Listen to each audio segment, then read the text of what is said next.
என்னங்க இன்னைக்கு பீச்சுக்கு கூட்டு வந்திருக்கீங்க? எதனா சந்தோஷமான விஷயமா? ஒன்றும் இல்லை சின்ன பொண்ணு, நான் ஒரு பெரிய தப்பு பண்ணிட்டேன். அதை தான் சரி பண்ணிக்கலான்னு பார்க்குறேன். அதான் உங்கள்கிட்ட பர்மிஷன் கேட்கலான்னு. ஏங்க எனக்கு தெரிஞ்சு நீங்க எந்த தப்பும் பண்ணலையேங்க.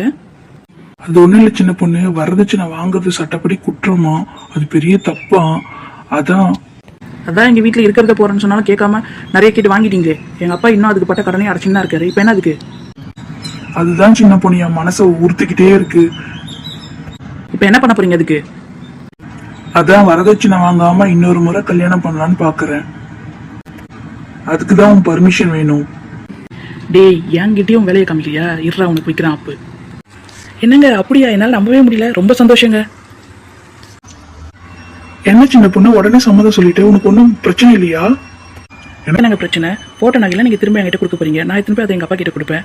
எங்க அப்பாவும் அதை வச்சு கடன்லாம் அடைச்சிட்டு நிம்மதியா இருப்பாரு. அப்ப நான் சந்தோஷம் தானே படணும். இதுல என்னங்க எனக்கு வருத்தம் இருக்கு?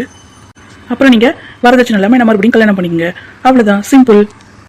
அடி பாவி, போட்ட திட்டத்தை இப்படி உனக்கு சாதகமா ஆக்கிட்டியே. என்னங்க, அப்ப நாளைக்கு நகையை கொடுங்க, நான் எங்க அப்பாட்ட கொடுத்துட்டு வந்துடுறேன். அப்படியே கல்யாணம் பேச்சு எங்க அப்பாட்ட சொல்லிட்டு வந்துடுறேன். அவங்களே மண்டபம்லாம் பாத்துருவாங்க. பேமெண்ட் மட்டும் நீங்க பண்ணிடுங்க. சரி வாங்க போலாம். சும்மாவே இருந்திருக்கலாம். என்னங்க அங்கேயே நிக்கிறீங்க? வாங்க வீட்டுக்கு போலாம். வேலை இருக்குல்ல, கல்யாண வேலை எவ்வளவு கிடக்குது? சும்மா அங்கேயே நின்றுக்கிட்டு. ஏங்கிட்டே வா மாட்டு நடி மாப்பிள்ள நீ.